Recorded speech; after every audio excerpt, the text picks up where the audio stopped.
Merci de nous recevoir chez vous. Mesdames, Messieurs, bonsoir. Bienvenue à ce numéro spécial de questions d'actualité. Et nous mettons nos projecteurs sur la paix et la réconciliation au Mali. La vision des autorités de la transition pour la paix et la réconciliation. Le Mali a donc opté pour le dialogue direct entre ses fils sans intermédiaire. Dialogue qui s'est donc tenu au niveau communal, régional et au niveau des représentations diplomatiques et consulaires. La boucle a été bouclée par la phase nationale avec plus de 300 recommandations. Les Maliens ont donc tout mis sur table. Les yeux sont donc tournés maintenant vers la mise en œuvre de ces recommandations. Dialogue direct puisque celui de la médiation internationale n'a pas marché. Le 25 janvier 2024, le président de la transition a donc annoncé la fin de cet accord et invité les Maliens à se parler. Qu'en est-il exactement? Quelles sont les divergences qui ont occasionné la fin de l'accord dit d'Alger? Quelle est la suite réservée au dialogue intermalien? Pour la réponse, donc, nous recevons le ministre de la Réconciliation, de la Paix et de la Cohésion nationale, colonel-major Ismaël Ouagué. Bonsoir, monsieur le ministre. Bonsoir. Moussa Ag Acharatouman, secrétaire général du MSA, le mouvement pour le salut de l'Azawad. Bonsoir, monsieur Moussa Ag Acharatouman. Bonsoir. Monsieur Youssouf Mohamed, secrétaire général du GATIA. Bonsoir. Bonsoir.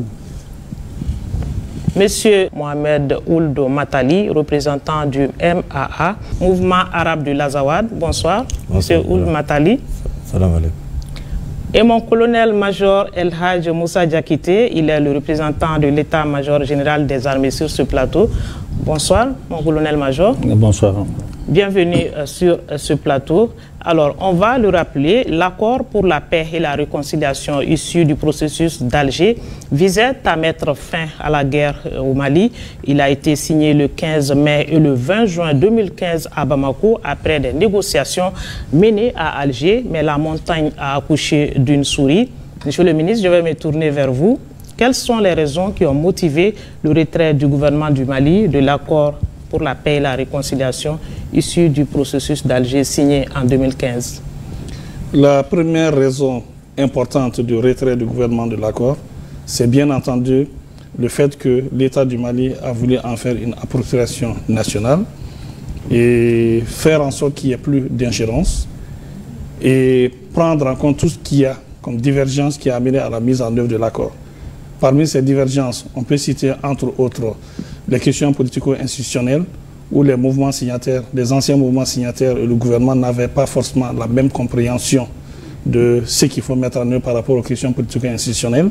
Il y a aussi la question du traitement des ex-combattants, c'est-à-dire l'intégration et la réinsertion. Donc il y avait des divergences réelles de point de vue par rapport à qui intégrer, comment il faut le faire. Cependant, il y a une tentative dans le cadre de l'intégration avec les bataillons MOC qu'on appelle communément les BATFAR, qui ont permis quand même qu'un certain nombre de bataillons ont pu être déployés sur le terrain, notamment à Kidal, composés d'une partie des mouvements et des FAMA. Mais malheureusement, il y avait tellement de divergences de point de vue, de compréhension, qui a fait qu'on n'a pas pu continuer le processus d'intégration et DDR.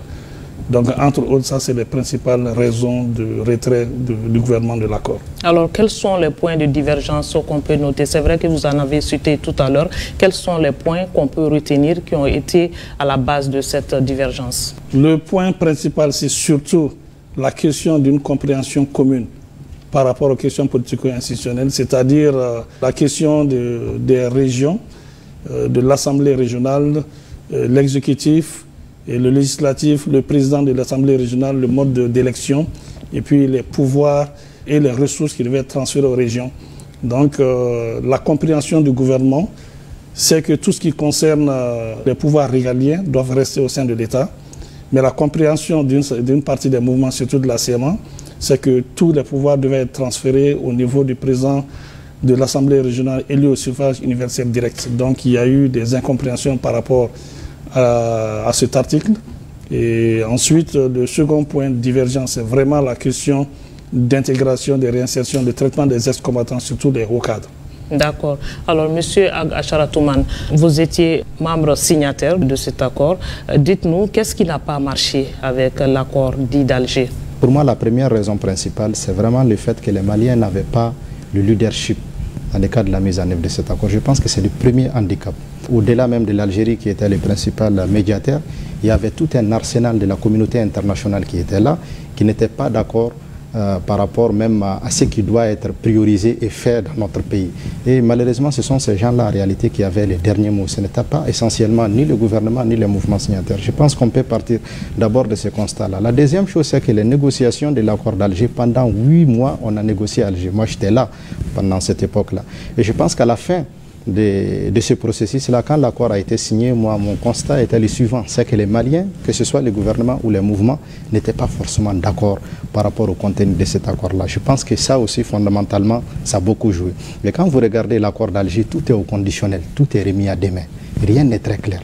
C'est pour ça, pendant tout ce temps-là, on a passé notre temps, c'est-à-dire à faire des réunions sur réunions, comité de suivi sur comité de suivi, pour interpréter des choses qui n'ont jamais été claires en réalité. Si on vous interrogeait par rapport à certains points qui n'étaient pas clairs, quelle serait votre réponse à ce niveau?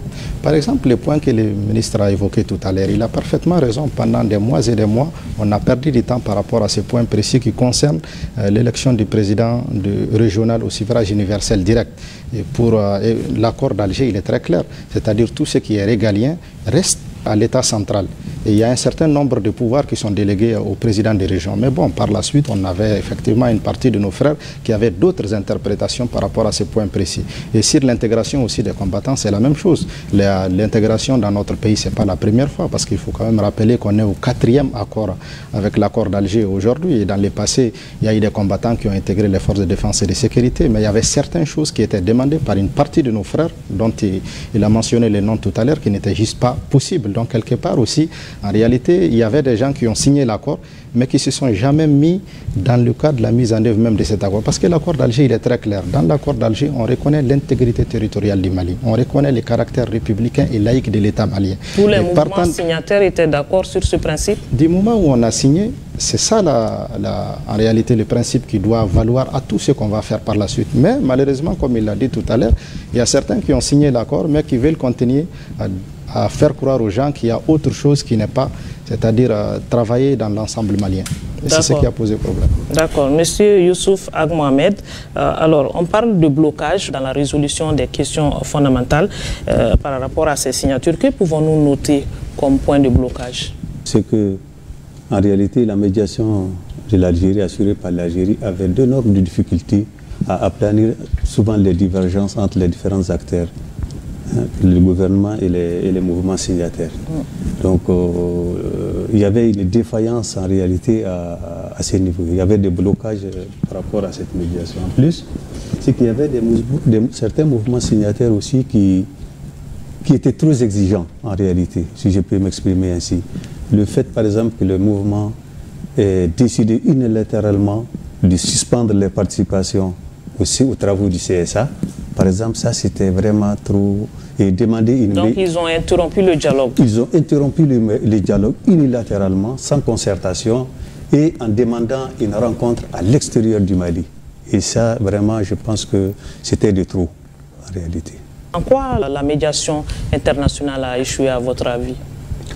Bon, la médiation n'a pas pu, en réalité, chaque fois qu'il y a des problèmes, la médiation n'a pas pu ramener les différentes parties à la raison, en réalité. Donc ce travail a manqué d'amener surtout certains groupes signataires à la raison.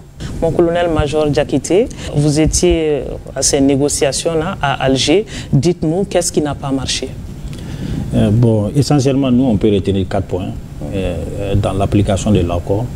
Le but de l'accord, c'était de conduire le processus de paix à terme. Donc, la signature de l'accord en 2015, les voies étaient déjà tracées. Mais nous, on peut relever 4 blocages essentiels au niveau des forces armées. Le premier, c'est la coordination des actions et des intervenants, c'est-à-dire sur le terrain, dans la mise en œuvre de l'accord. Le deuxième niveau, c'est le manque de volonté pour le cantonnement des combattants.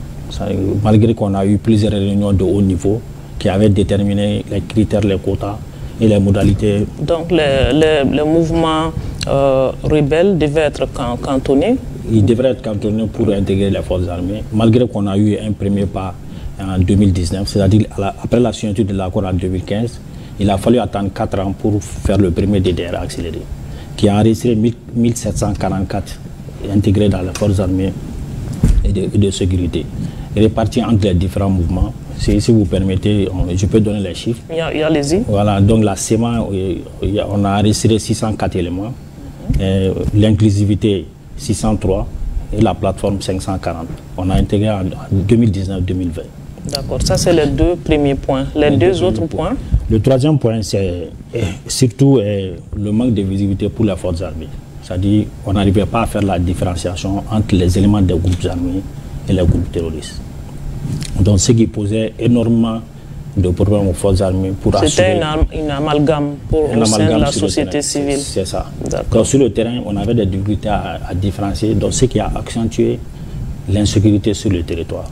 Et là aussi, l'insécurité, le fait que l'insécurité grandissant a occasionné aussi l'apparition de plusieurs jeunes armés sur le terrain non affiliés au mouvement. Donc il y avait des difficultés majeures pour l'application de l'accord au niveau des forces armées. D'accord, c'est ça les 4 points. Les 4 points, oui. D'accord. Alors, M. Mohamed Ould Matali, dites-nous, qu'est-ce qui n'a pas marché à Alger, à votre avis? Qu'est-ce qui a fait que tout a échoué? Bon, à mon avis, moi je sais que depuis Alger, l'accord même a été un consensus entre les 3 parties, la CEMA, la plateforme et le gouvernement. C'est l'État malien seulement qui est resté pour l'application de l'accord et en même temps pour tout le financement qu'il faut pour l'application de cet accord, ce qui n'était pas possible. Donc il y a eu un désengagement de la communauté internationale. Et ce qui fait que aussi les mouvements, depuis la première année à la deuxième année, la plupart des mouvements se sont libérés à d'autres actions, donc eux-mêmes ils n'étaient pas très chauds pour l'application de l'accord. De telle façon, une fois on nous a même autorisé le gouvernement à accepter de faire intégrer 1000 personnes qu'ils ont refusé jusqu'à l'instant. Au lieu d'être à 1744, on devrait être à 2744. Donc ça veut dire qu'à la longue, il y a eu une mauvaise volonté manifeste, même des mouvements, pour l'application de l'accord. Et le Premier ministre a été le premier, une fois, à une table, à une rencontre de CSA, pour rappeler à tous les ambassadeurs qui sont là-bas que c'est le Mali qui prend en charge les différents comités et les différentes commissions pour l'application de l'accord. Donc le leadership ne jouait plus son rôle. Ne joue plus son rôle, voilà. D'accord. Alors, les Maliens ont donc décidé de se parler directement. Nous allons en parler tout à l'heure. Mais avant, l'accord pour la paix et la réconciliation a noté des acquis tout de même. L'État communique sur des avancées par rapport aux questions de réconciliation, justice et questions humanitaires avec la création de la commission Vérité, Justice et Réconciliation, CVJR, qui a enregistré plus de 50 000 victimes et organisé plusieurs audiences publiques. Alors, Monsieur le ministre, quels sont les principaux acquis de l'accord pour la paix et la réconciliation issus du processus d'Alger? Le principal acquis de l'accord, en réalité, c'est la cessation des hostilités sur le terrain. Le fait qu'on ait pu signer cet accord-là, ça a permis aux deux parties de ne pas, on va dire, se toucher militairement sur le terrain.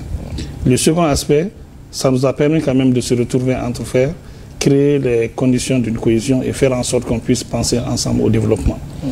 Le troisième gain, c'est qu'on a quand même pu prendre en compte un certain aspect des déplacés et réfugiés. Et ensuite, on a créé les conditions pour qu'ils puissent avoir de l'intervention humanitaire dans les zones touchées par le conflit. Je tiens quand même à signaler que de 2012 jusqu'à nos jours, bien avant que le gouvernement ait repris Kidal à travers les FAMA, et le gouvernement a toujours laissé les lignes de développement dans les régions de conflit, justement au bénéfice des populations. Donc ça veut dire que le fait qu'on soit dans un accord a permis quand même que l'État puisse laisser les lignes pour l'éducation, la santé et le développement au nord. Donc je pense que c'est les principaux acquis de l'accord. D'accord. Alors, sans justice, la réconciliation est très difficile, je ne vous l'apprends pas. Nous avons appris un début de réparation prévu pour cette année 2024. C'est quoi concrètement? La CVGR, vous en avez parlé, la Commission Vérité, Justice et Réconciliation. C'est une commission qui avait été mise en place et elle a travaillé pendant 3 à 4 ans. Et l'objectif, justement, c'était de prendre en compte les victimes des violations graves des droits de l'homme de 1960 à nos jours, en prenant en compte surtout l'aspect des périodes du conflit, c'est-à-dire de 2012 jusqu'à 2020, et aussi de prendre en compte les audiences pour essayer de faire des propositions de réparation. À la suite de la fermeture de la CVGR, donc il y a 2 structures qui en sont sorties. Vous savez, le principe de la CVGR, c'est le principe de la justice transitionnelle. La justice ordinaire s'occupe des coupables, la justice transitionnelle s'occupe des victimes. Donc dans le cadre de la justice transitionnelle, il y a le principe de réparation, le principe de non-répétition. Dans le cas du principe de réparation, donc c'est là où il y a la CVGR a organisé des audiences publiques, identifier des victimes, enregistrer les victimes et proposer des solutions pour la réparation. Donc le gouvernement de la transition, dès notre arrivée, nous avons travaillé sur ces questions. Voilà pourquoi une politique de réparation a été validée non seulement au sein du gouvernement, mais aussi au sein du CNT. Et c'est cette politique de réparation qui est actuellement en cours qui va permettre à la nouvelle structure de la GRV pour procéder aux réparations. Maintenant, la GRV est en phase de finalisation pour être fonctionnelle. Les premiers budgets pour les réparations sont en place. Maintenant, on va commencer à travailler sérieusement, bien sûr avec la justice normale, pour essayer d'avancer dans le processus de réparation. Il y a aussi le principe de non-répétition qui est pris en compte par le Centre pour la paix et l'unité au Mali, qui est la seconde structure qui est déjà créée, qui est en cours d'opérationnalisation aussi. AGRV, en termes concrets, c'est vrai que vous avez parlé de ce qui va constituer les réparations. C'est quoi? C'est en nature? C'est avec de l'argent? Comment ça va se passer? Ça va dépendre. Il y a la réinsertion, il peut y avoir de francs symboliques, il peut y avoir la reconnaissance, il peut y avoir... Il y a beaucoup de choses. Hein. Il y a beaucoup de choses. Ça va dépendre du type de réparation qui est proposé par la commission. Sinon, il y a beaucoup de choses. D'accord. Alors, M. Moussa Acharatouman, il y a aussi l'engagement des mouvements signataires aux côtés de l'État pour exercer la souveraineté de l'État comme acquis de l'accord sur toute l'étendue du territoire national. Quels sont les autres engagements des parties prenantes qu'on peut noter? Dès le lendemain du discours de son Excellence colonel Assimi Goïta, pour annoncer le dialogue intermalien, nous avons été les premiers à nous manifester tout de suite pour témoigner notre soutien et notre accompagnement de cette dynamique. Pourquoi? Parce que le constat des années passées nous montre largement que la solution elle est intermalienne. C'est-à-dire qu'il faut que les Maliens se retrouvent eux-mêmes et c'est en définissant leurs propres solutions qu'ils peuvent engager la voie vers la paix. Donc dans ce cadre-là, nous, en tant que mouvement, sur le terrain, sur le plan sécuritaire, nous travaillons main à main avec les forces de défense et de sécurité, notamment dans la région de Menaka et de Gao. Nous participons à tout ce que les forces de défense et de sécurité posent comme action dans le cadre de la sécurisation des personnes et de leurs biens. Et c'est quelque chose aussi que nous assumons totalement, contrairement à d'autres mouvements apparemment qui justement hésitent à faire ces pas-là. Parce que pour nous, la logique veut que dans un lapsus de temps très court, c'est que tous ces hommes en armes, qu'il y ait un DDR pour pouvoir les désarmer et les mettre désormais sous les ordres de l'état-major général des armées. Sur le plan politique aussi, nous accompagnons nos autorités. Par exemple, quand il y a eu les dialogues intermaliens, nous avons mobilisé nos populations au-delà même des frontières maliennes, à Tamaracet, au Niger, un peu partout. À l'intérieur du pays aussi, que ce soit à Gao, à Menaka, à Tombouctou, à Kidal ou ailleurs, nous avons mobilisé nos populations pour soutenir véritablement les dialogues intermaliens. Donc c'est ça un peu notre logique aujourd'hui, parce que nous savons que les Sahel et les Mali en particulier se retrouvent dans une situation extrêmement difficile et que c'est ensemble, en nous donnant la main, nous et nos autorités, avec l'ensemble de nos populations, qu'on pourra éventuellement tracer les voies et moyens qui vont nous permettre de sortir de cette crise-là. Donc nous croyons fondamentalement et élémentairement à cette dynamique-là de retrouvailles entre Maliens pour qu'ensemble ils puissent définir vraiment les solutions idoines pour le retour de la paix chez eux. D'accord. Monsieur Youssouf Ag-Mohamed, alors aujourd'hui, c'est vrai qu'il y a beaucoup de points positifs. Tout le monde n'est pas au même niveau d'information. Dites-nous, de quoi avez-vous convenu avec l'État et qui est en marche aujourd'hui? Nous avons commencé au niveau des régions de Tombouctou, de Gao, de Kidal, par exemple, ces animations, ces sensibilisations pour que justement les gens s'impliquent davantage dans la mise en œuvre de ces dialogues-là, pour que les Maliens se retrouvent, pour que on parle le même langage, pour que les Maliens vraiment se retrouvent dans cette dynamique-là, pour qu'ils trouvent des solutions idoines à leurs préoccupations. D'accord. Mon colonel-major Diakité, vous êtes de l'armée. Dites-nous comment l'armée compte réparer ce qui a été déjà commis par des groupes armés au niveau de certaines régions.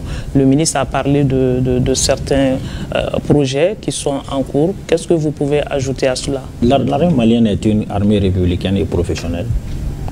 L'armée, avec l'accord, on était limité. Dans les initiatives et les marges de manœuvre étaient très très limitées.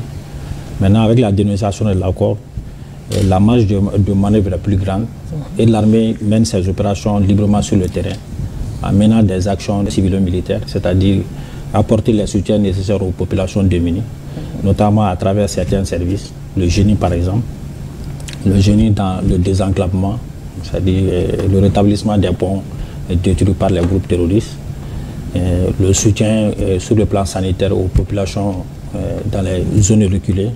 Et puis l'armée de l'air aussi joue un rôle très important dans le processus en permettant le désenclavement des régions du Nord. Donc nous sommes dans la dynamique et nous nous inscrivons dans les plans qui seront émis par le gouvernement pour renforcer la paix. Vous êtes aux côtés des populations, vous êtes à leur écoute par rapport à leurs préoccupations pour les remonter? L'une des missions principales des forces armées, c'est d'assurer l'intégrité du territoire national et la sécurité des personnes.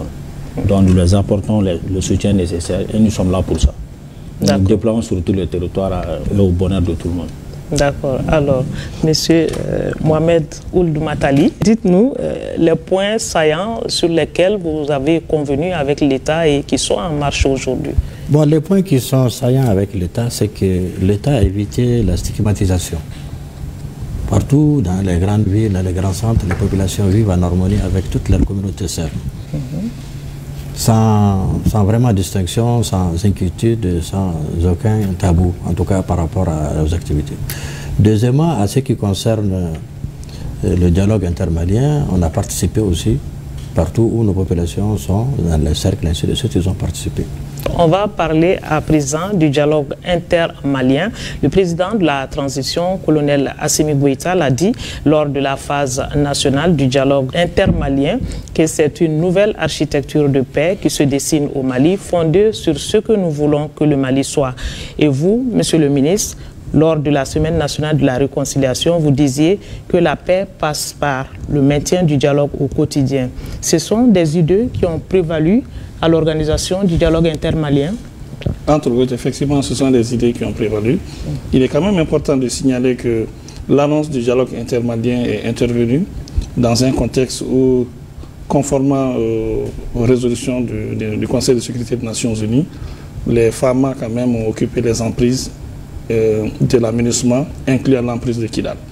Donc à l'issue de cette occupation, disons de ce retour des FAMA à Kidal, il a été nécessaire quand même de relancer le dialogue entre Maliens pour prendre en compte certains aspects, parce que l'occupation de l'emprise de Kidal s'est faite sur fond de guerre, où les FAMA, en reprenant les positions de Kidal, se sont affrontés aux groupes terroristes et alliés, et quelqu'un a parlé de collision ici avec les mouvements, certains mouvements signataires. Donc à l'issue, il était important quand même qu'on puisse se retrouver et prendre en compte tout ce qu'il y a comme aspect. Comme je vous l'ai dit, il y a les difficultés de l'accord, à savoir les questions institutionnelles, les questions des réfugiés, les questions de désarmement, et ces incompréhensions et ces difficultés, il fallait les prendre en compte dans un processus intermalien. Sachant que les meilleures avancées qu'on a eu à faire dans le cadre de l'accord, c'est quand on s'est retrouvé dans un cadre de concertation intermalien. Et chaque fois qu'il y avait des difficultés entre nous, il ne faut même pas chercher loin, c'est qu'il y a une ingérence quelque part. Donc ce qui veut que nous avons compris que la prise en compte des difficultés, des incompréhensions de l'accord pour la finalisation devrait passer forcément par un processus intermalien. Donc voilà pourquoi ça a été annoncé au Nouvel An, lors du discours Nouvel An par le président de la transition. Et bien sûr, avec le constat de l'inapplicabilité de l'accord, la dénonciation de l'accord, le retrait de l'accord le 25 janvier, on s'est focalisé sur ce dialogue intermalien pour réellement prendre en compte tout ce qu'il y a comme incompréhension et difficultés au sein des communautés. L'accord a été signé entre le gouvernement et ceux-là qui ont pris les armes et supposé au nom des communautés. L'une des difficultés de l'accord, c'est que les communautés ont eu l'impression que ceux-là qui ont pris les armes en leur nom, en tout cas certaines communautés, ne les représentaient pas. Et le gouvernement pouvait parler, parce que le gouvernement a un engagement avec ceux-là qui ont pris les armes, pas les communautés. Et c'était le rôle du gouvernement de faire en sorte que les intérêts des communautés soient pris en compte dans le cadre de l'accord, ce qui est extrêmement difficile. Mais avec le dialogue intermalien, on va donner la parole aux communautés qui vont parler de tout ce qu'ils ont eu comme difficulté dans l'accord et qu'on puisse se retrouver ensemble et construire la paix. Est-ce que ces communautés-là sont venues au dialogue mettre tout sur table et vous dire directement ce qui ne va pas à leur niveau? Sur tout le territoire malien, surtout dans les zones du Nord, toutes les communautés sans exception ont participé au dialogue, sans exception. Chacun s'est exprimé, chacun s'est prononcé, chacun a parlé de ses problèmes et chacun a proposé des solutions sur toute l'étendue du territoire. Je peux vous le certifier. D'accord. Alors, comment vous évaluez donc le dialogue intermalien?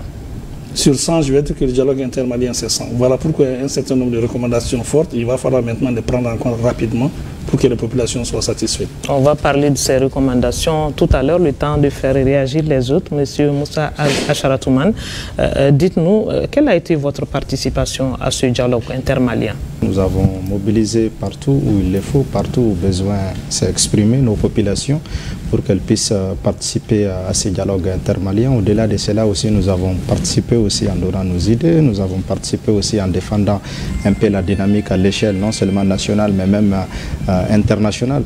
Et je pense que l'originalité fondamentale même de cette initiative, c'est que c'est les Maliens eux-mêmes qui vont désormais bâtir leur paix. Et une paix qu'on bâtit soi-même pour soi-même, il n'y a rien de mieux que ça. Et je pense que c'est pour cela que nous sommes fondamentalement engagés vraiment dans ces dialogues intermaliens.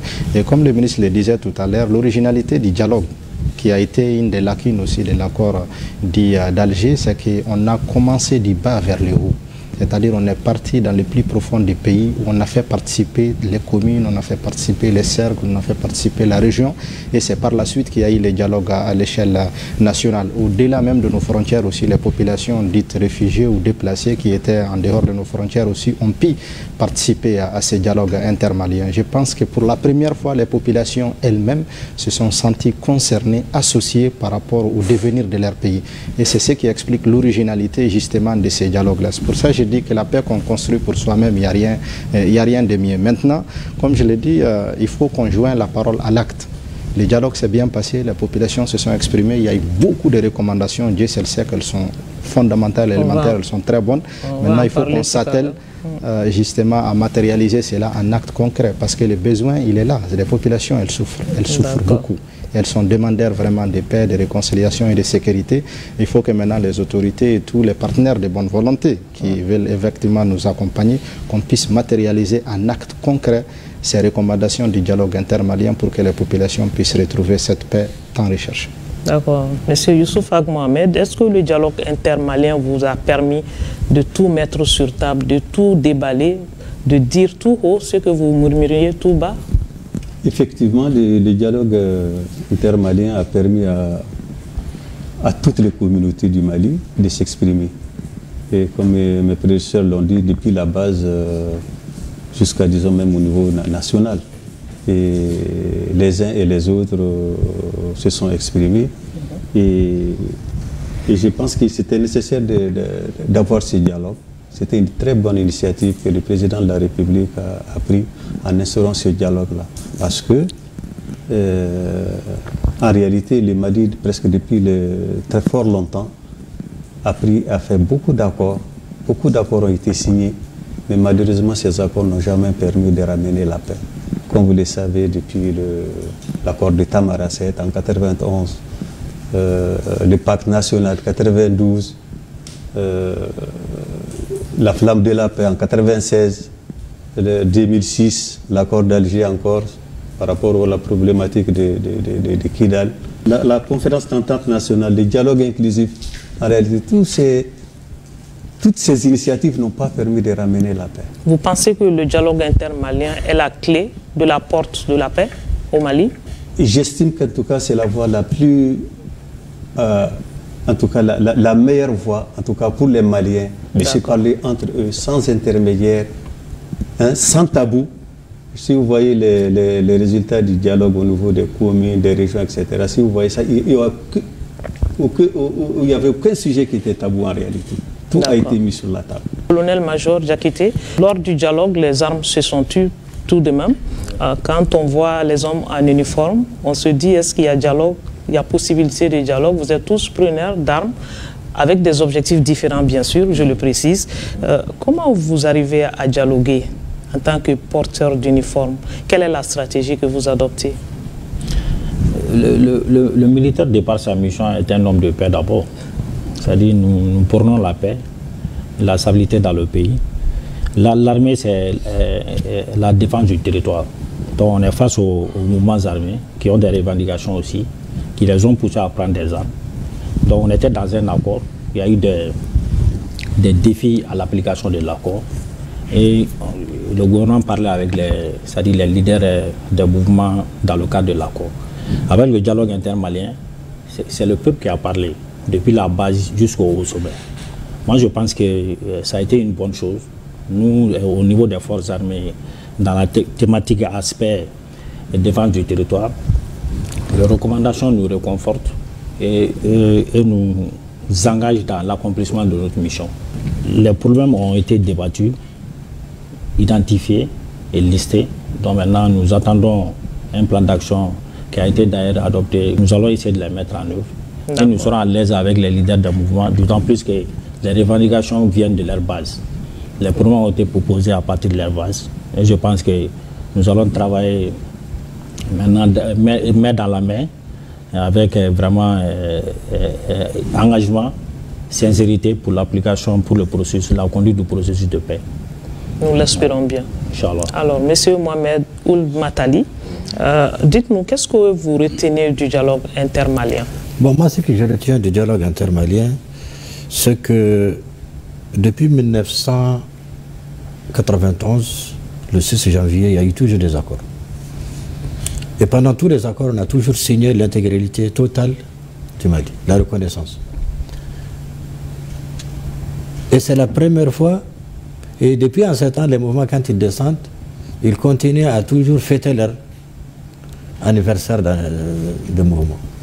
Or, cette fois-ci, avec l'application directe des populations, parce que les mouvements, ils se réclament des populations. Cette fois-ci, c'est les populations même, à la base, qui ont participé. Toutes les fractions ont été représentées et les fractions ont demandé à ce qu'il y ait les différentes recommandations qui sont ici. Donc demain, on ne viendra pas les tromper pour les dire, les mouvements sont là, ils fêtent encore, ils continuent à fêter un anniversaire, et ainsi de suite. Donc c'est une fête, c'est une paix normale qui est partie de la base pour remonter. Donc on ne peut plus les faire tromper. Parce que tout le temps, c'est les populations qu'on trompe. Et je vous dis encore qu'avant que le président ne prenne solennellement, par exemple, cet engagement de dialogue intermalien, le ministre lui-même de la réconciliation, à toutes les fois ici, il est buté à des problèmes et c'est quand il y a des rencontres intermaliennes qu'il arrive à résoudre certains problèmes. Donc on a toujours pu, c'est toujours ensemble qu'on a pu résoudre nos problèmes, mais jamais avec les autres. D'accord. Alors, Monsieur le ministre, c'est vrai que le dialogue a été une réussite. 90%, sinon 95% des Maliens ont participé, mais il y a une minorité qui s'est abstenue tout de même. Le président de la transition l'a dit, il dit que sa main reste tendue à ceux qui veulent encore dialoguer. Ça voudrait dire que les portes du dialogue restent ouvertes? Quand on parle de dialogue, ça veut dire qu'on dialogue avec tout le monde. Et bien avant que le dialogue même soit annoncé, le ministère de la Réconciliation a déjà fait un communiqué pour dire à ceux-là qui ont quitté les populations de Kidal, qui craignaient des éventuelles conséquences des affrontements entre les FAMA et les groupes terroristes alliés, qui a tendu la main pour qu'ils puissent venir. Lors du dialogue intermalien aussi, ça a été dit clairement à tout le monde de venir. À la fin du dialogue, ceux-là qui n'ont pas pu venir pour X, Z raisons, ça aussi, ça leur a été dit que la main est toujours tendue pour venir. Mais ceux qui ne sont pas les bienvenus, c'est les terroristes, c'est les ennemis de la nation et c'est de ceux-là qui ne veulent pas la paix. Mais vous avez parlé à un certain moment de réconciliation et justice. Forcément, le retour, on tend la main à tout le monde, mais nous ne sommes pas dans une dynamique d'impunité. Ça veut dire tout simplement que ceux-là qui ont commis des actes graves contre des citoyens maliens, par exemple l'attaque du bateau, revendiquée, soutenue et annoncée, donc forcément, il faut que la justice passe par là. Voilà pourquoi il y a un certain nombre de mandats qui a été décerné pour certaines personnes. Donc on va laisser la justice faire son travail. Les populations, ceux-là qui sont partis, peuvent revenir. S'ils ne se reprochent rien, c'est réglé.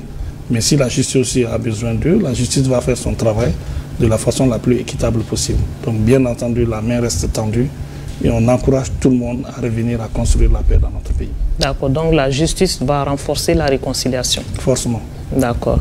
Alors, plus de 300 recommandations contenues dans des thématiques. On va rappeler les thématiques paix et réconciliation nationale, cohésion sociale, questions politiques et institutionnelles, économie et développement durable, aspects sécuritaires et défense du territoire et enfin géopolitique et environnement international.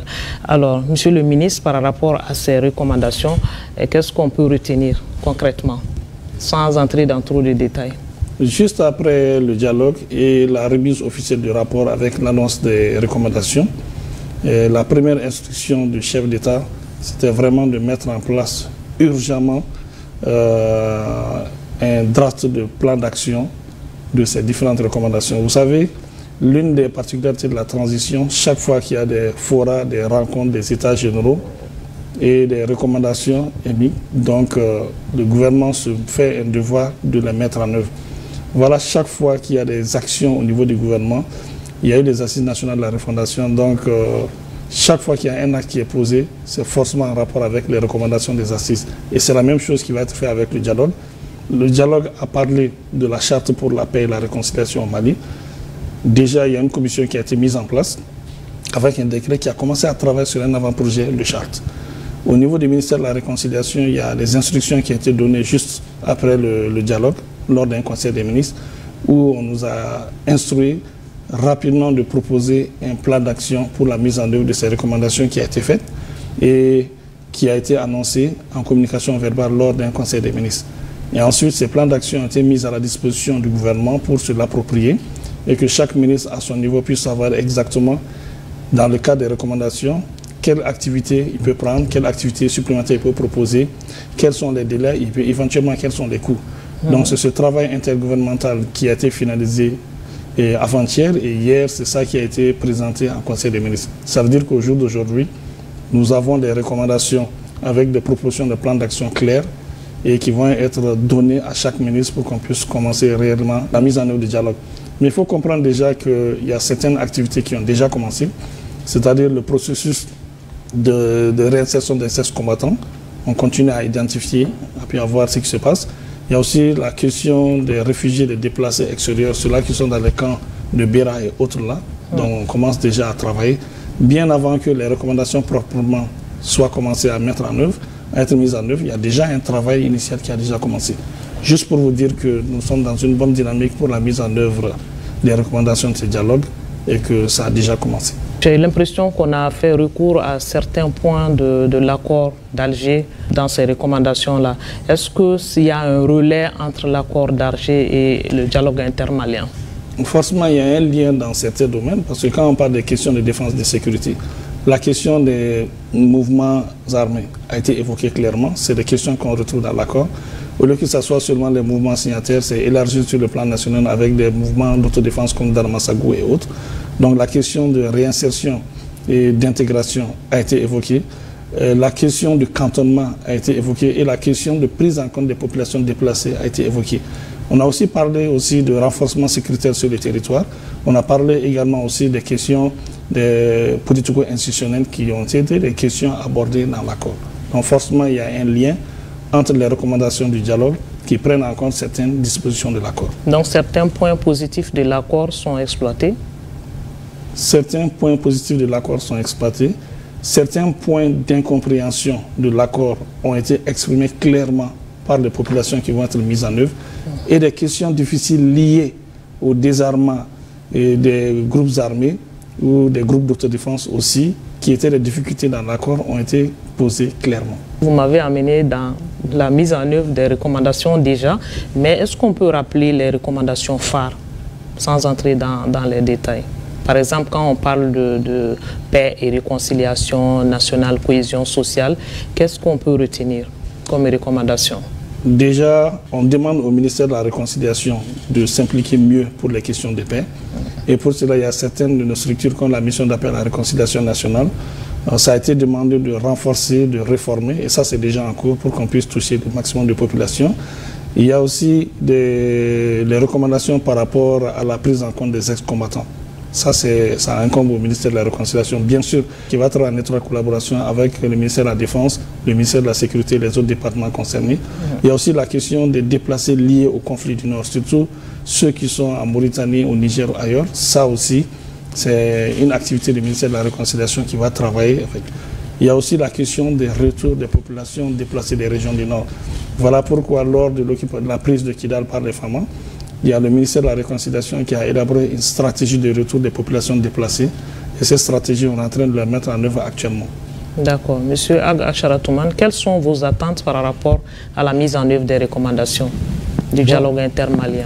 Elles sont très grandes, Je pense qu'au-delà de ma personne, toutes les populations maliennes attendent beaucoup de ces recommandations-là. Et comme le ministre l'a dit tout à l'heure, fondamentalement, en tout cas pour le nord du Mali, et je pense qu'aussi les centres du pays, vraiment la préoccupation principale des populations, c'est le retour chez eux. Parce que comme il l'a dit tout à l'heure, pour des raisons multiples, parce qu'il ne faut quand même pas aussi oublier qu'on n'est pas seul sur le terrain. On a des adversaires qui sont là, qui ne conjuguent pas les mêmes verbes que nous et qui ont aussi une mainmise sur une partie de nos populations, qu'ils instrumentalisent d'une manière ou d'une autre pour les faire croire que l'armée est contrée, l'État est contré. Ils les poussent souvent à quitter les pays, ils les poussent souvent à quitter les villes, ils les poussent souvent à poser des actes qui vont à l'encontre même des actions que le gouvernement pose. Donc ce sont des choses qu'il faudra prendre en compte. C'est pour cela le centre névralgique de tout ce qu'on fait aujourd'hui, c'est vraiment le traitement de ces populations-là. Celui qui aura les populations va incontestablement gagner la paix. C'est pour ça qu'il faut les mettre au cœur du dispositif actuel dans le cadre de la mise en œuvre des recommandations du dialogue intermalien, surtout les populations qui vivent le long de ces frontières-là, parce que la plupart des problèmes que notre pays vit vient de par ces frontières-là. Et ces frontières-là, il y a une multitude de populations qui vivent là, et malheureusement, ce sont des populations qui sont longtemps restées à la périphérie de nos États. Ce sont des populations qui souvent sont instrumentalisées pour des raisons qu'eux-mêmes ne comprennent pas par des groupes extrémistes et djihadistes. C'est ce qu'on vit aujourd'hui. Je le disais la dernière fois, quand on prend 10 terroristes aujourd'hui, il ne faut pas se leurrer. 8 sont des citoyens de nos États. Il n'y a que 2 qui sont des étrangers qui viennent. Donc on est en train de manipuler et de retourner nos propres populations contre nous. Donc c'est pour ça que je pense que le ministre de la Réconciliation a une très grande mission pour laquelle nous devrons tous vraiment l'accompagner et le soutenir. Parce que s'il arrive à réussir sa mission, je pense que notre pays va gagner. C'est pour ça que les forces de défense et de sécurité aujourd'hui font un travail extraordinaire. Ils sont en train de se projeter très loin sur le territoire national. Ils sont en train d'avoir des résultats. Mais ces résultats-là doivent être accompagnés par un certain nombre de mesures, surtout par rapport aux populations. Parce qu'à chaque fois que les FAMA viennent dans certaines zones, on fait croire à ces populations-là que les FAMA sont contre eux. On les pousse à quitter. Mais ça, c'est un travail que d'autres départements, d'autres acteurs, d'autres citoyens maliens doivent faire. Les FAMA font leur travail. Nous autres, maintenant, on doit travailler pour rassurer les populations, pour les ramener chez eux, pour que vraiment les gens puissent comprendre aujourd'hui que l'armée est là pour toutes les populations. L'administration aussi doit se projeter de la même manière que les militaires le font aujourd'hui. Parce que les militaires vont dans certains où eux-mêmes ils constatent que les populations effectivement sont délaissés, ils ont besoin de beaucoup de choses. Et c'est là où l'importance aussi à ce que les gens puissent créer une synergie, c'est-à-dire entre les efforts sécuritaires et les efforts aussi de réconciliation, de développement, des services sociaux de base et tout ça. Donc les recommandations, nous entendons beaucoup de ces recommandations-là, beaucoup. Youssouf Ag Mohamed, qu'est-ce que vous avez recommandé concrètement pendant le dialogue intermalien? 300 recommandations. Et je crois que les recommandations phares, en tout cas certaines que j'ai retenues, c'est en réalité la sécurisation du territoire, en réalité. C'est-à-dire que la sécurisation du territoire, cette sécurisation permettra aux populations de revenir, d'évacuer à leurs affaires, parce qu'on a beaucoup d'espace en réalité, et comme ça a été dit, d'espace qui a besoin d'être sécurisé. Parce que les populations dont on a parlé qui sont sorties ou qui se sont déplacées de leur terroir ne peuvent revenir que quand ces espaces-là, ces territoires, ces villages sont sécurisés. Donc il y a ça, c'est retenu beaucoup dans les recommandations. Et je crois que c'est une nécessité absolue dans le cadre de la mise en œuvre, en tout cas de ces recommandations, de voir ces espaces-là, voir les sécuriser, afin que les populations soient protégées, et non seulement populations protégées, mais aussi leurs biens, quoi. Ça, c'était des recommandations phares. Et ensuite, la diligence vraiment des programmes DDR, de réinsertion, comme vraiment ça a été dit. Parce qu'il y a des ex-combattants, il y a des combattants qui sont là, qui sont en armes, qui sont là, qui ont leurs armes, donc ils ont besoin vraiment d'être réintégrés, d'être réinsérés, etc. Donc il y a beaucoup de recommandations vraiment importantes. D'accord. Alors, colonel-major Diakité, par rapport au DDR, qu'en est-il exactement? Qu'est-ce qui va se passer par rapport à cette question de réinsertion qui figure parmi les recommandations? C'est dans le département du ministère de la Réconciliation que les commissions sont domiciliées. Ces commissions sont chargées du processus d'intégration et de réinsertion. Il y a 2 commissions. L'armée est là, nous attendons. Par rapport à la sécurité, qu'est-ce que vous avez noté comme recommandation du peuple?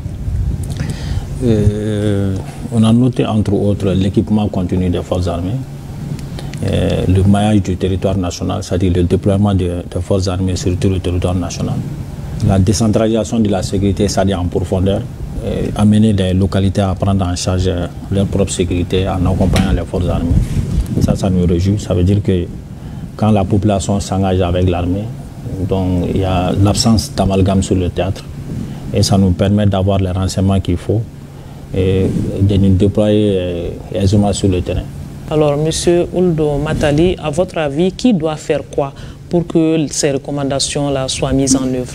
Moi, je pense que jusqu'à preuve du contraire, l'État et nous tous, population, doit accompagner l'État. Et ce que moi je dois dire sur cette table-là, c'est que les réfugiés dont on parle en général, c'est des gens qui n'ont pas de grands moyens. Il y a beaucoup de gens qui sont partis en Algérie, il y a beaucoup de gens qui sont partis en Mauritanie, il y a beaucoup de gens qui sont partis dans les pays voisins sans se faire recenser dans les différents groupes de réfugiés. Donc à cela, aujourd'hui, la main tendue du président ou bien la main tendue du ministre, c'est une main qui doit être accompagnée par pied. Parce qu'il faut aller convaincre les gens pour leur dire la vérité. Parce que ce qui se passe aujourd'hui, le tournoi que le Mali est en train de vivre tout de suite, c'est un tournoi historique. Quand même le chef militaire vous dit qu'ils ont l'équipement et ainsi de suite, ça veut dire que le Mali n'est plus comme avant. Donc ce n'est plus une promenade où tu fais ce que tu fais. Tu veux être un bon Malien, un bon citoyen, tu es libre, tu fais ce que tu veux, tu reviens. Et ça, c'est dans tous les pays voisins. Donc ce n'est pas la peine d'être aujourd'hui muni d'une volonté qui n'existe pas. Et c'est ce qui fait qu'aujourd'hui, si tu vas et tu dis la vérité à tes parents, ceux qui ont refusé ou ceux qui n'ont pas compris, désormais, s'ils ne reviennent pas, tant pis pour eux. Mais en tout cas, c'est que c'est certaines populations et nous sommes tous conscients qu'on a dit la vérité au bon moment et au lieu indiqué. D'accord. Monsieur le ministre, une chose est de formuler des recommandations. La plus importante, c'est de suivre ces recommandations-là maintenant et les mettre en œuvre. C'est vrai que vous avez parlé de la mise en œuvre, vous avez parlé des points qui sont déjà inscrits, vous avez parlé du plan d'action. Pouvez-vous nous dire autre chose dont vous n'avez pas parlé par rapport à la mise en œuvre des recommandations? Je vais quand même revenir un peu sur la question du DDR. Effectivement, c'est le ministère de la Réconciliation qui est en charge des questions de réinsertion et intégration, en étroite collaboration avec les autres départements. Et aujourd'hui, ça fait partie des recommandations phares. C'est-à-dire, la meilleure sécurité, c'est qu'il n'y ait pas d'armes sur le terrain, qu'il n'y ait pas d'ex-combattants sur le terrain, et que les seuls combattants et les seuls qui ont des armes sur le terrain, ce sont les forces armées et de sécurité. Donc, l'objectif d'extraire du terrain tout ce qui est armé, ça reste un objectif majeur et même un objectif vital.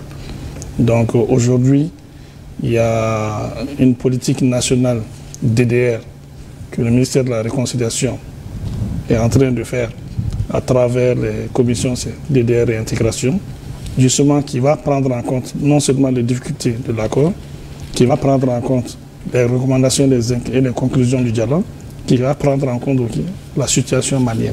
Donc ça, c'est en cours d'élaboration et ça va aller très vite. Maintenant, les autres recommandations, leur mise en œuvre, les instructions claires ont été données pour qu'on puisse avancer. L'élaboration de la charte pour la paix est déjà en cours, avec la mise en place d'une commission qui a déjà travaillé, qui vont nous produire un avant-projet de charte et qui va être suivi d'autres actions. Il y aura une commission qui sera mise en place par rapport au suivi des recommandations? Il n'y aura pas de commission nouvelle en tant que telle. La même commission qui est en place de CNCR-ANR, c'est cette commission qui va être renforcée d'autres éléments, qui va continuer à suivre toutes les recommandations. Vous savez, il y a eu les assises nationales de la refondation avec des recommandations. Il y a beaucoup de rencontres, de dialogues et forums avec des recommandations dans les différents états généraux. Donc c'est cette structure qui va travailler de façon complémentaire pour que les recommandations des différents forats puissent être mises en œuvre de façon complémentaire. Par exemple, si on prend les assises, ils ont parlé de beaucoup de recommandations qu'on retrouve au niveau du dialogue intermalien. Certaines recommandations du dialogue intermalien se retrouvent au niveau des recommandations des états généraux de la jeunesse, des états généraux de l'éducation. Donc forcément, il faut qu'il y ait un cadre qui va trier les recommandations et les faire mettre en œuvre de façon prioritaire, de façon complémentaire, de façon coordonnée. Il a été recommandé d'engager le dialogue avec tous les mouvements armés. Qu'en est-il aujourd'hui? De toute façon, cette plateforme-là déjà montre qu'il y a les anciens mouvements signataires qui sont ici. Youssouf, il est du Gatia. Il y a Oulimatale qui est du MAA, quand même qui avait rejoint, une partie avait rejoint le CSP, mais il est avec nous aujourd'hui. Moussa Acheratouman, mon frère qui est à ma droite, il était dans le CSP, mais aujourd'hui il est avec moi sur le plateau, juste pour vous dire que nous sommes dans une bonne dynamique, nous sommes dans une bonne cohésion. Tant que c'est l'intérêt des communautés qui est visé, forcément on va trouver le point d'entente pour continuer à parler, sauf ceux-là qui travaillent pour leur propre intérêt et non les communautés. Voilà pourquoi nous continuons à tendre la main, à discuter avec les autres, même ceux-là du CSP, de la CMA, physiquement, visiblement, qui ne sont pas présents.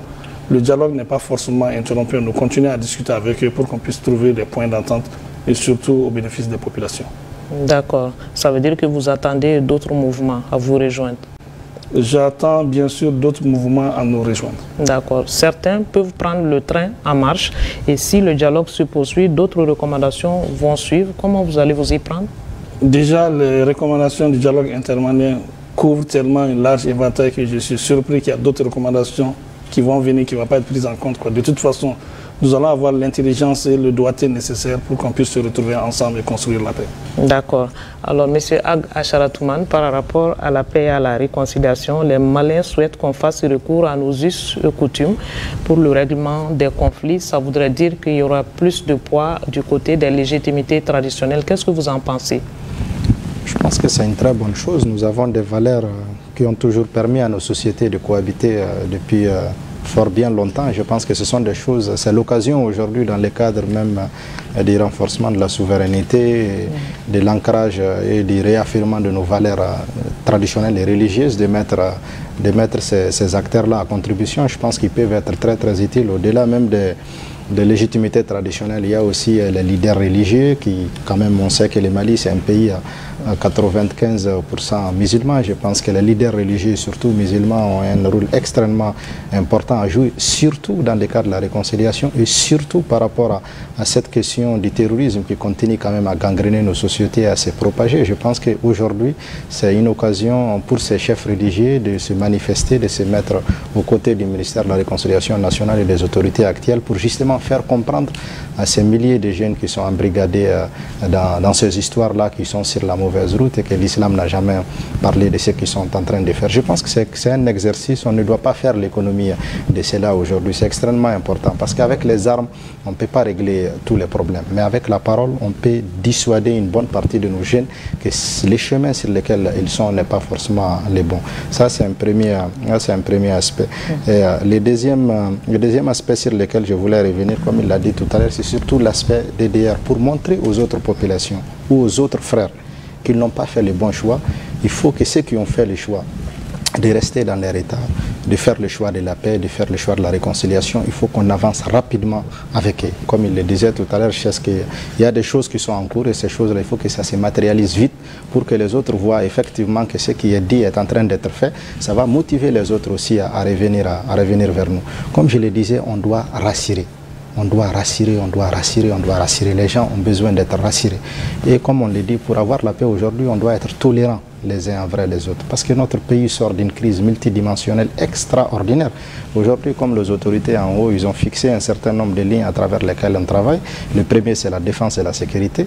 Et la défense et la sécurité, ce n'est pas seulement les militaires, mais c'est nous tous. Tout le monde doit s'y impliquer, tout le monde doit s'y mettre quelque chose. Le second aspect, c'est le développement. Parce qu'aujourd'hui, ces populations, il faut les maintenir avec quelque chose de concret aussi qui puisse les permettre de rester chez eux et de vaquer à leurs occupations. La troisième chose, on ne peut pas faire l'économie de cela, c'est la diplomatie.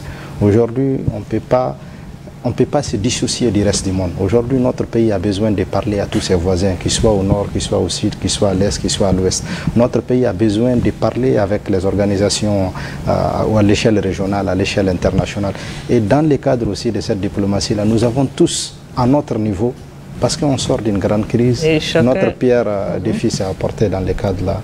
Bien sûr, chacun doit apporter sa pierre à l'édifice national. Quel peut être le rôle des mouvements armés dans la quête de la paix au Mali? La première chose, je pense, qu'on demande au mouvement, en tout cas nous sommes fondamentalement engagés à avancer dans cela, c'est de permettre aujourd'hui à ces combattants qui ont des armes sur le terrain, premièrement, puissent se mettre à la disposition des forces de défense et de sécurité. Deuxièmement, qu'on puisse rapidement finaliser ce programme DDR pour que ces jeunes qui sont en armes, qui ont aussi une valeur ajoutée. Aujourd'hui, nous, on a intégré des jeunes qui sont dans l'armée malienne, qui travaillent très bien, qui ont des résultats. Aujourd'hui, c'est de permettre à tous ces jeunes-là aujourd'hui d'intégrer les forces de défense et de sécurité et que désormais, comme le ministre l'a dit, qu'il n'y ait plus quelqu'un qui a une arme sur le territoire national, hormis les forces de défense et de sécurité. Ça va même faciliter aux FAMA la lutte contre le terrorisme, parce que comme ils l'ont dit tout à l'heure, aujourd'hui, vous partez dans certaines zones, vous ne savez pas qui est mouvement armé, qui est civil, qui est ceci, qui est cela. Parce qu'à un moment donné, il y a un désordre qui s'est installé dans cette zone qui fait que chacun est obligé de payer une arme pour se protéger parce qu'on était presque dans une jungle. Donc aujourd'hui, on est en train progressivement de sortir de cela. C'est pour cela, je pense que ça, c'est les premières choses sur lesquelles nous, en tant que leaders des mouvements, en concertation avec le ministre de la Réconciliation nationale, on doit rapidement avancer vers cela pour que désormais tous nos combattants soient mis à la disposition des forces de défense et de sécurité, que désormais il n'y ait plus une arme sur le territoire national. La deuxième chose, c'est d'aider aussi l'État à véhiculer les bons messages envers nos populations pour les rassurer qu'aujourd'hui l'État est en train de revenir et de reprendre pied progressivement dans cet espace-là et il est là pour tout le monde. L'État n'est pas là pour une communauté contre une autre, l'État n'est pas là pour une couleur contre une autre, l'État n'est pas là pour un groupe contre une autre, l'État est là pour tout le monde. C'est pour cela, même l'État aussi, dans le cadre de la restauration de son autorité sur le territoire national, doit aussi rassurer toutes les populations. Il ne faut pas qu'on laisse de l'espace à qui que ce soit qui va faire croire que lui, il est plus malien que l'autre. Aujourd'hui, on doit traiter toutes ces populations-là sur le même point d'égalité. Il n'y a que l'État qui peut assurer cet équilibre-là. C'est pour cela, aujourd'hui, il a un grand rôle à jouer dans le cadre du retour de la paix dans cet espace. Youssouf Ag Mohamed, quel est l'engagement du GATIA par rapport à la quête de la paix au Mali? L'engagement du GATIA ne fait pas du doute. Le GATIA, c'est un mouvement républicain, comme les MSA, c'est des mouvements républicains. Et ils n'ont d'autre agenda que l'agenda de l'État malien. Et le GATIA n'a jamais été en belligérance avec l'État du Mali. Et nous avons toujours été aux côtés du Mali pour trouver la paix, pour trouver la sécurité. Donc nous sommes tous nos combattants, ou nos cadres, ou les populations en tout cas qui nous occupent, qui dépendent en tout cas de nous, sont mobilisés en tout cas pour aider l'État malien à retrouver en tout cas la sécurité sur tous les territoires maliens. Donc tous nos moyens, nos hommes, en tout cas sont à la disposition de l'État malien. Et quel est votre rôle à ce niveau? Notre rôle, c'est un rôle de mobilisation, pour que tout se passe bien. D'accord. Colonel-major Diakité, par rapport à la défense et à la sécurité toujours, beaucoup de recommandations ont été faites, on l'a dit, dont la dissolution des milices armées. En quoi cela peut être utile? Cela est utile, ça nous donne une liberté d'action et de mouvement sur le terrain. Ce qui est sûr, depuis la dénonciation de l'accord, les forces armées mènent aisément sur le terrain les opérations. Nous avons la mission essentielle de défendre le territoire national et d'assurer la libre circulation des personnes et des biens. Le consensus avec les mouvements, les anciens mouvements armés, nous réconforte dans notre position. Ce qui veut dire que sur le théâtre, il n'y a plus d'amalgame. Ceux qui seront vus avec des armes seront des ennemis. Et les ennemis seront traités à la hauteur du défi. Pour la paix et la réconciliation au Mali, Mohamed Ould Matali, qu'est-ce que vous recommandez? Moi, ce que je recommande, c'est que l'État malien, il a 64 ans. Il est devenu majeur. Parce qu'aujourd'hui, il faut que les Maliens comprennent ceux qui sont égarés, qui n'ont plus raison.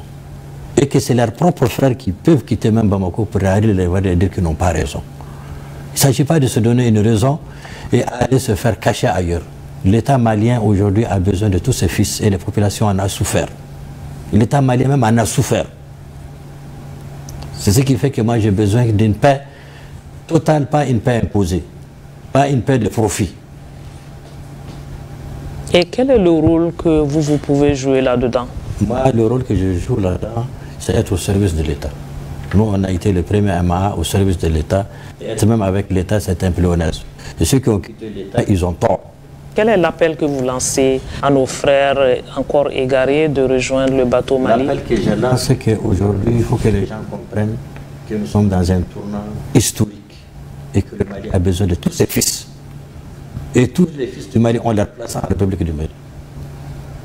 D'accord. Alors, Monsieur le ministre, on va parler des perspectives maintenant. Quelle sera la suite réservée au dialogue intermalien? La suite réservée au dialogue intermalien, bien entendu, sa mise en œuvre à travers le plan d'action qu'on va mettre en œuvre. C'est forcément ça. Bien entendu, nous allons continuer à discuter à nos frères pour qu'ils puissent revenir et qu'on se retrouve entre Maliens. Il est quand même important de signaler que l'impression qui dit que le gouvernement, l'État est contre les Tamashek et les Arabes, c'est vraiment une fausse impression.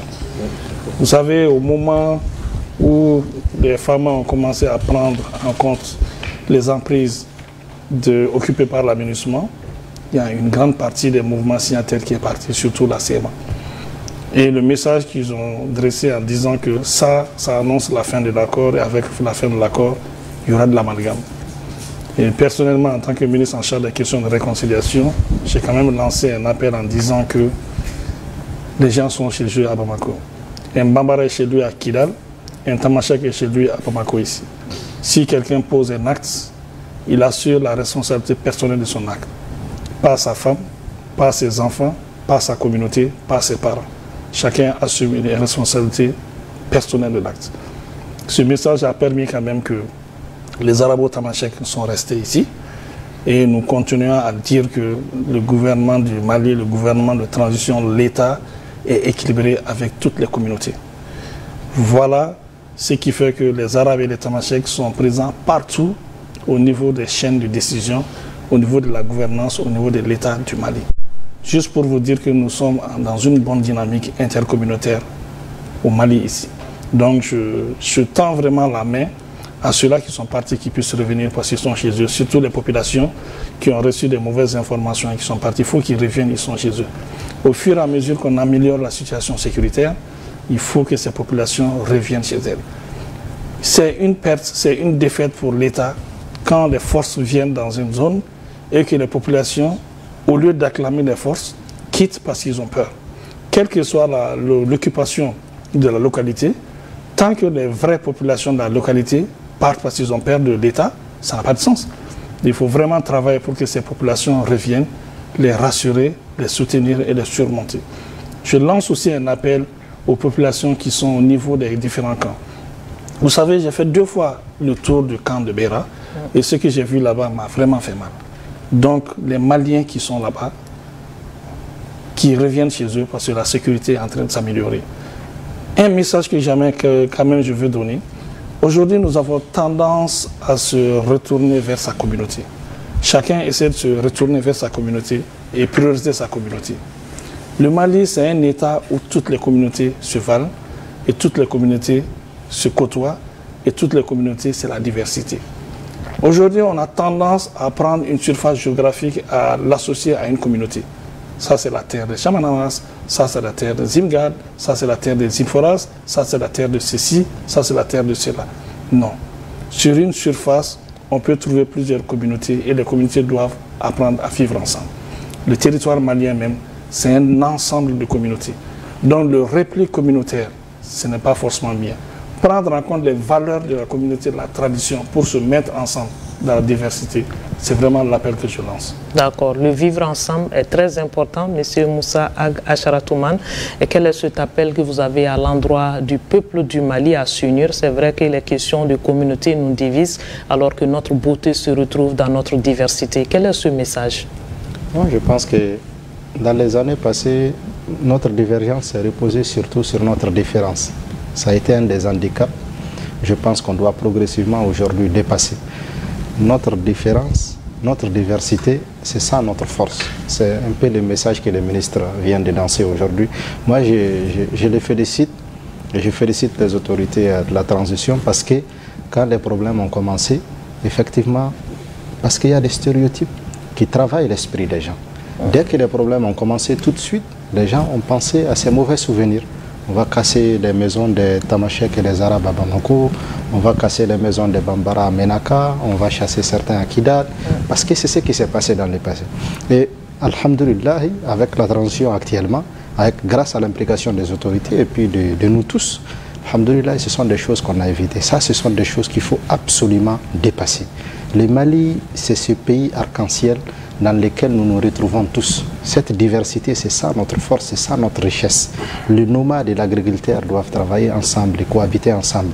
Les Peuls ne sont pas nécessairement des terroristes. Les Touaregs ne sont pas nécessairement des éternels rebelles. Il faut qu'on arrête ces stéréotypes-là, comme il l'a dit, et qu'on se mette tous ensemble. Aujourd'hui, nous n'avons que ces pays-là. Nous n'avons nulle part où aller. Il l'a dit, il a été en Barra. Quand vous partez au Niger, vous partez dans certains endroits, et vous voyez des conditions dans lesquelles nos populations vivent. Ça fait extrêmement mal. On est bien que chez soi. C'est pour ça, travaillons ensemble, donnons-nous la main pour qu'on puisse vraiment ramener la paix dans notre pays et qu'on puisse tous cohabiter ensemble. C'est du nord, c'est du centre, c'est du sud. Nous sommes complémentaires, nous sommes des Maliens. C'est ensemble qu'on pourra créer cette synergie-là qui va nous permettre de relever notre pays et d'en faire un exemple de par le monde. Aujourd'hui, nous avons tout pour réussir. C'est pour ça qu'il faut qu'on soit tolérants les uns après les autres. Il faut qu'on soit solidaires les uns envers les autres et qu'on puisse mettre nos populations ensemble. C'est ça la solution. La nation Mali a besoin de tous ses fils. Absolument. Alors, en quoi nous pouvons être utiles à la nation Mali aujourd'hui? Qu'est-ce qu'on doit prôner pour que la paix règne? Il faut s'impliquer. Il faut vraiment que nous nous impliquions, nous en tant que responsables, en tant que leaders. Et les responsables aussi, c'est là à tous les niveaux. Il faut que les gens s'impliquent pour qu'il y ait la paix et la stabilité au Mali. Et les populations qui sont parties, qui ont quitté le Mali par exemple, il faut que ces populations-là reviennent en réalité. Il faut qu'elles reviennent parce qu'elles n'ont d'autres pays qu'ici. Il faut aussi que les Maliens ou certaines populations considèrent que le Mali, ce n'est pas leur territoire. Il faut que les populations sachent qu'ils n'ont d'autres territoires que le Mali. Et tant que il y a des gens qui pensent que nous on a un autre territoire autre que le Mali, le problème va perdurer. Donc il faut que cela cesse, il faut que cet esprit-là, il faut que nous revenions, nous n'avons d'autres territoires que le Mali.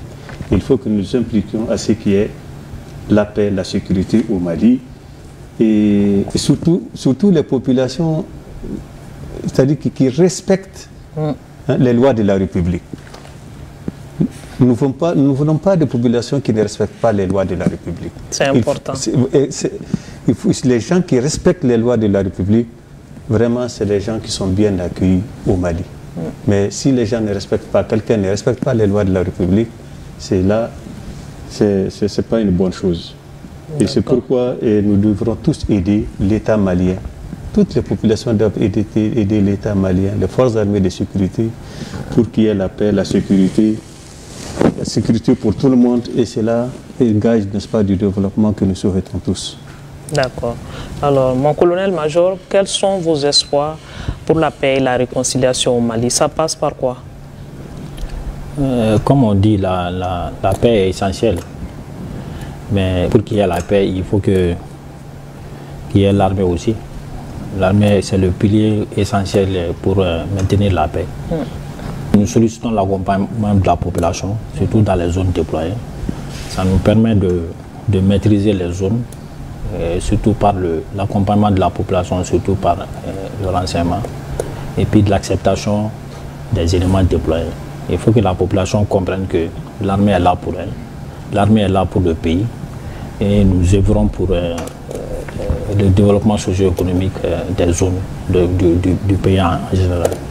D'accord. Nous sommes là pour la population. c'est leur armée et nous nous engageons pour eux. Ahmed Ould Matali, quel est ce message au peuple aujourd'hui? En quoi le vivre ensemble peut être utile au Mali? Vous savez que moi, fort du comportement même du ministre qui, depuis au départ, avait demandé à ce que toutes les communautés restent paisibles chez elles. Il n'y a pas de distinction entre race et ethnie, et ainsi de suite. Ça, c'est un message que nous, on a fait véhiculer et ça nous donne la force de pouvoir parler devant les gens. Vous savez, au Mali, nous, le Mali n'est pas fait seulement aujourd'hui. Le Mali a existé il y a longtemps et on a toujours existé ensemble. On a existé ensemble, c'est parce qu'à un moment donné, d'autres personnes se sont venues s'infiltrer entre les différentes communautés. Sinon, on vivait en symbiose. Mais il n'y avait pas ces histoires d'associations, je ne sais même pas quoi, qui sont venues, ou association des Arabes, association des Touaregs, association des Emrades, association des Chamans. C'est ça qui a été la source de problème. Sinon, moi, par exemple, je suis d'Al-Moussaret. Mon terroir, c'est les Idnan, c'est les Arabes, c'est les Soreilles, c'est les Emrades. Donc, je vis en harmonie avec ces gens. Je suis sûr, avec la charte qu'on est en train d'élaborer tout de suite, et encore avec le déploiement des femmes qui seront partout, parce que les gens ne connaissent pas les problèmes avec les femmes en réalité directement. Nous, on a vécu avec le cas de la gendarmerie de Tarket à côté de nous, on ne connaît pas les problèmes. Donc, c'est des problèmes importés, imposés, et quand il y a des problèmes, tu dis ce que tu veux. Donc, je lance un appel à toutes les populations de revenir dans leur pays, et leur force est dans leur pays, leur existence même c'est dans leur pays. D'accord. Je vais rester avec vous pour faire un dernier tour de table. Le monde a les projecteurs sur le Mali aujourd'hui. Nous devons donner un bon exemple. Le président de la transition est cité un exemple en Afrique comme étant un leader qu'il faut suivre.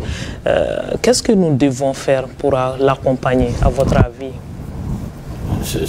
On devrait aujourd'hui le soutenir dans tout ce qu'il fait, sans demander même pourquoi. En fait, raison de le suivre. Aujourd'hui, pour tout Malien qui suit le processus qui est en train de se faire, il doit être fier. Parce que c'est un tournant historique que le Mali est en train de prendre. Et aujourd'hui, même l'existence du Mali parmi les pays de l'Afrique aussi, c'est nouveau.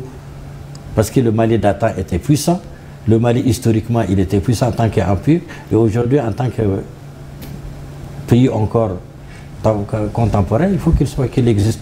Et ça, c'est grâce à nos jeunes qui aujourd'hui nous ont orientés. Maintenant, les gens qui les ont suivis pendant un bout de temps, il y a 2 ans ou 3 ans, on commence à découvrir la vraie réalité. La réalité, c'est qu'aujourd'hui, on veut rompre avec la non-souveraineté qui était dans laquelle on suivait avant. Par exemple, moi, j'ai des montagnes de phosphate et je n'en bénéficie pas un franc. Colonel-major Diakité, quel est ce message encore au peuple malien? Que devons-nous faire pour que l'image du Mali reste telle qu'elle est aujourd'hui? Nous devons continuer à nous donner la main avec les groupes armés sur le terrain. Je pense qu'à la suite du dialogue intermalien, sous les réserves du ministre de la Réconciliation, le processus de DDRC s'est mis en place. Je pense que ça va renforcer la paix, ça va nous permettre d'avancer vers le lendemain meilleur. Nous restons engagés pour la défense de la patrie et nous encourageons les hommes déployés, officiers et sous-officiers militaires du rang, à doubler d'efforts et à s'engager pour la paix. Voilà. D'accord. Quel est le message du Gatia? C'est un message républicain. C'est-à-dire qu'il faut rester républicain. Et quand on reste républicain, cela veut dire que aucun sacrifice n'est de trop pour notre pays, le Mali. Et je pense que les 3 principes qui guident l'action gouvernementale, je crois qu'on doit, chaque Malien doit se les réapproprier. Ces 3 principes qui ont été déjà adoptés, je pense que tout le monde les connaît.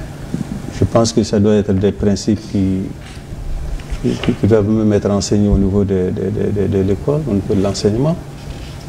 Et en ce temps, je pense qu'on pourra vraiment aider notre pays.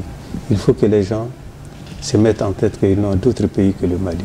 Moussa Acharatoumane, quel est ce message du leader que vous êtes?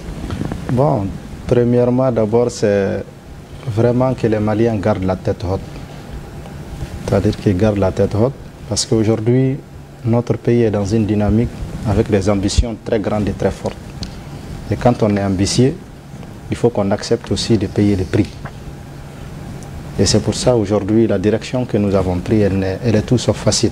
Il faut qu'on soit clair là-dessus et qu'aujourd'hui l'ensemble des populations maliennes acceptent cet état de fait-là et qui se mobilisent comme un seul homme.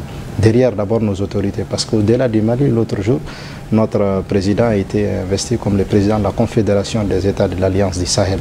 Donc ce qui veut dire qu'aujourd'hui nous avons des responsabilités au-delà même de nos frontières. Il y a des espoirs et d'autres populations, d'autres gens qui nous regardent. C'est pour ça que nous ne devrons pas échouer, nous devrons tous se mobiliser comme un seul homme derrière nos autorités pour notre pays, pour ses intérêts, pour que désormais le Mali puisse réellement retrouver sa place dans le concert des nations, parce que nous avons beaucoup à offrir à beaucoup de gens. Beaucoup de gens aussi ont des choses à nous offrir. Il faut qu'on joue notre rôle. Et c'est pour cela qu'on doit aujourd'hui garder la tête haute, être derrière nos autorités et assumer nos ambitions. Et quel peut être notre accompagnement pour une bonne gouvernance au Mali? Premièrement, c'est de permettre le retour de l'autorité de l'État partout. Parce que c'est l'État qui peut scolariser, c'est l'État qui peut soigner, c'est l'État qui peut scolariser, c'est l'État qui peut faire beaucoup de choses. Je pense qu'aujourd'hui, tout le monde doit être d'accord sur ça. La deuxième chose, c'est que le Mali, c'est un grand pays, un pays des empires, un pays des royaumes, un pays qui a un rôle à jouer, quelque chose à offrir au monde. Aujourd'hui, nous devrons porter cette chemise-là et désormais jouer notre rôle, récupérer la place qui nous revient et la jouer. D'accord. Monsieur le ministre, vous avez ouvert ce débat, vous allez le refermer. En tant que ministre de la Réconciliation, de la Paix, de la Cohésion nationale, la répétition est pédagogique. Quel est ce message au peuple encore pour plus d'unité autour de la nation Mali? Nous sommes dans une transition qui est en train de faire un processus de refondation du Mali dans sa globalité. Et c'est guidé par les trois principes initialement édictés par le chef de l'État et aujourd'hui qui se retrouvent dans notre constitution qu'on vient de voter ensemble. Il s'agit du respect de la souveraineté, il s'agit du respect des choix opérés et des partenaires stratégiques choisis par le Mali, et il s'agit du plus important, de prise en compte des intérêts vitaux de la population dans chaque décision prise. Ça veut dire tout simplement que nous sommes dans une dynamique réellement de travail pour les populations, de prendre en compte les aspirations des populations et de renforcer tout ce qui concerne l'État, les droits, gouvernance, etc. Et dans ça, nous sommes réunis avec un certain nombre de pays, le Burkina et le Niger, avec lesquels on a les mêmes objectifs, on a les mêmes ambitions et avec lesquels on va se renforcer pour prendre en charge les besoins globaux de nos populations. Juste pour vous dire que le processus de refondation au Mali est une réalité. Et le processus de refondation, il s'agit d'aller vers le Mali Koura, tant parlé, chanté et imaginé par tout le monde. Et pour qu'on puisse y aller à ça, il faut qu'ensemble nous soyons comme un seul homme derrière notre président de la transition qui insuffle cette dynamique de Mali Koura et pour le bénéfice de tous les Maliens et qui fait la fierté nationale, la fierté sous-régionale et la fierté internationale. Ce débat donc se referme ici. En attendant d'autres forats, nous parlions de paix et de réconciliation au Mali, les acquis, la vision de l'État et la stratégie de mise en œuvre du dialogue intermalien. Nos invités étaient donc colonel-major Ismaël Ouagué, ministre de la Réconciliation, de la Paix et de la Cohésion nationale, colonel-major El Hadj Moussa Diakité, représentant de l'État-major général des armées, Moussa Ag Acharatouman, il est secrétaire général du MSA, Mouvement pour le salut de l'Azawad. Youssouf Ag Mohamed, secrétaire général du Gatia. Mohamed Ould Matali, représentant du MAA, Mouvement arabe de l'Azawad. Ce débat a été réalisé par Djakari Diakone Djaki à la coordination, l'équipe spéciale dirigée par Hassan Baba Djombele, directeur général de l'ORTM, Sidiki Dambele, directeur de la télévision nationale, et Aridou Matina, mon adjoint à la section enquête et débat. Nous espérons que vous avez eu un intérêt à suivre ce débat. Merci de votre attention. Bonne suite de programme sur ORTM 1. Bonsoir.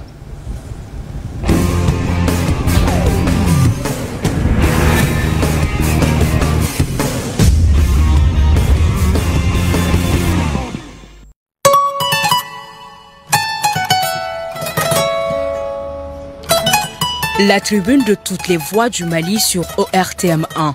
C'est ici, à la section enquête et débat, que ça s'organise.